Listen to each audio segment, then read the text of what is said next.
Happy Monday and welcome to Love at Lunch. Here we are.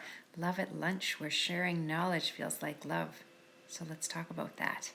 Here's my question for this Monday as we enter November. Are you living in the red zone?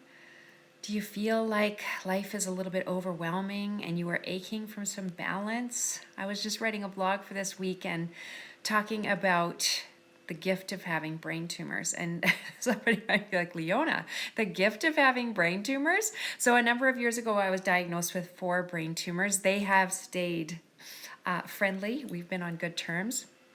But I know the cost of living in the red zone. A number of years ago, I got just a regular good old flu, got influenza, and was absolutely plowed down for about 6 months. Developed a heart condition, had a fever for several weeks. I lost 30 pounds, not the way you want to lose 30 pounds. And it was devastating to me. And to my family. And so I was living in that red zone. I was living above the line. It was not sustainable, and I was living above my capacity. So I'm here today to talk about some sense of balance. And balance will always feel a bit teeter-totter-ish, and you're like, oh, it's shifted a little bit this way, and it shifted a little bit that way, and then you find that equilibrium with that friend, your life, that is about the same, and then you're back up and down. And that's okay. That's what life is. It's fluid. It's not about finding this perfect sense. But today I wanted to share a tool where you can take a little look at your life and think about, am I in balance? Am I living the life that I really want to live?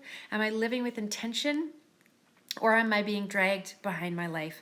And sometimes I find myself overwhelmed and I don't know what to do about it. So if you are watching on Instagram, in my bio, you can download this. And if you're watching on Facebook, I will attach the link. And it looks at 9 areas of your life to try help you stay in balance. And it gets a little bit more micro level to go, is there some places that I could be looking? So I'm looking at this tool today. I myself have been moving into maybe not the red zone, but a little bit of the hot pink zone. My favorite color, but not my favorite place to live. Recently, due to some events that's happened in my business and having to take some things over, but I'm moving back out and I want you to join me too. So this is from my book, Finding Your Joy Spot, and talks about some ways we can stay out of the red zone. So we want to be looking at career. What are you doing for work? How are you engaging in that? Is there any boundaries you need to put down? Is there anything that you want to move towards or ask for help that would make it more invigorating? Oh, this is often where I see clients in a little bit of a dead zone, not a red zone. Fun and recreation.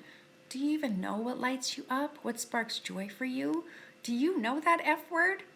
Fun? So thinking about that and being very intentional about creating more fun in your life and taking more time for what feels like recreation. What's your relationship like with your money and finances? And so this is important. Financial strain is a huge stress on relationships, huge underlying strain for us too. So is there something that you want to take a closer look at there to reduce stress, to increase your focus of control? Physical environment. We are infinitely affected by our physical environment. Do you live in what feels like chaos? Do you live in an area that sparks joy for you? If you followed me for a while, you know that I am color and light and a little touch of pearls. Our physical environment is a constant source of either joy and calm and peace or chaos and overwhelm. So there's 4 questions that you can take a look at. And it includes what your wardrobe is like. Does it bring you joy? Personal growth. We are meant to grow and learn and find meaning. And so if we are starting to feel flat or off balance, maybe that's an area of our life that we want to move into. I know for myself, I have a huge learning value, so I am constantly listening to books and watching YouTube videos. When I put my makeup on in the morning, I'm listening to Audible or a great podcast, most likely about neuroscience. Right now I'm learning about trauma. We all have our joy spots when it comes to learning, but maybe that's a place that you feel flat. So there's 4 questions here that you can take a look at. Health and well-being. I am an 8-hour girl in bed person. I get up usually between 4:30 and 4:45, which means that I go to bed at the same time as a preschooler does. I have done that burnout thing and I'm not doing it again. And so really watching rest, what am I eating? How am I nurturing myself? Am I moving the way that my body likes every day? And so some more questions under that. Friends. Who are your friends? Are they, I use the term, what is their role in anything? But ROLE. What is the return on life energy in any of these different aspects that we're looking at? Are the people that you're surrounding yourself with a drain? Are there people that make you feel invigorated and alive and just full of delight? Spend more time with them. Another area is family. Family's a tough one because we don't necessarily choose these people. Do you have the boundaries in place that make you feel like you're living within integrity?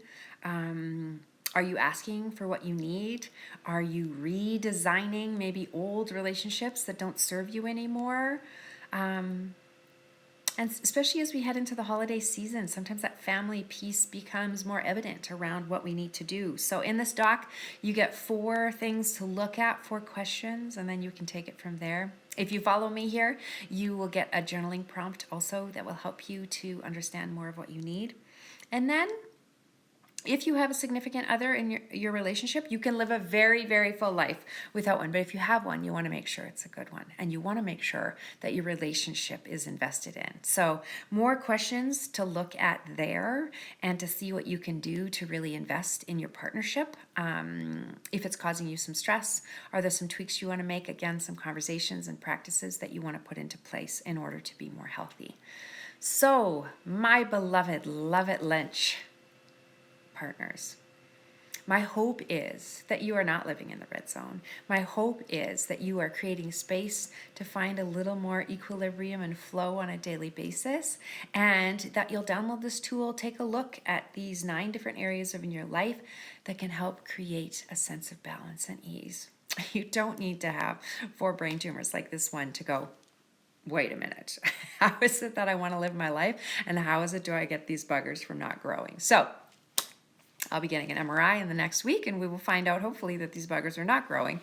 And my commitment to them and the rest of my life to stay balanced and true and continue to check in as to what I could do in my own life and to support you doing the same is a huge commitment for me. We get this one precious life, and we want to squeeze all of the joy juice out of it. So I will post this link and you can download this very cool document, send the link to your friends, share it with people at work, share it with your partner. If you're in my family, you'd probably share it with your kids and discuss it over dinner sometimes. But lots of love to you in the meantime. Have a great week.